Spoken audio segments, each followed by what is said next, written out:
கல்கத்தாவில் தட்சிணேஸ்வர் கோயில்ல ராமகிருஷ்ணர் ஒரு ரூம்ல எல்லா பக்தர்களோடய உட்காந்து பேசிட்டு இருக்காரு. ரூம் நிரம்பி வழியுது.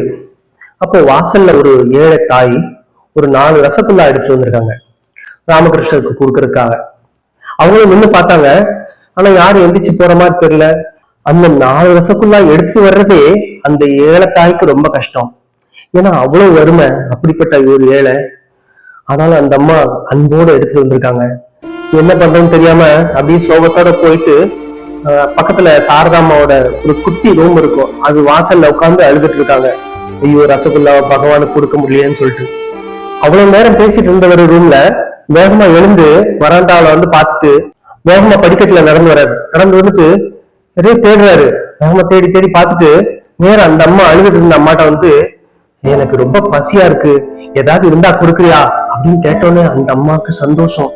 உடனே எடுத்து அந்த 4 ரசகுல்லாவும் எடுத்து கொடுத்தோன்னே பகவான் அந்த 4 ரசகுல்லாவையும் சந்தோஷமா சாப்பிட்டாரு. பூ மலர்ந்துச்சுன்னா அது வந்து கூப்பிட தேவையில்லை. அதே மாதிரி இனிப்பு இருந்துச்சுன்னா அது எறும்ப கூப்பிடுறது இல்லை, அதோட இருப்பே அதை ஈர்க்கும். அத மாதிரி தன்னளவில்லாத பக்திக்கு கடவுள் ஓடோடி வருவான். ஜெய் ஸ்ரீ ராமகிருஷ்ணன்.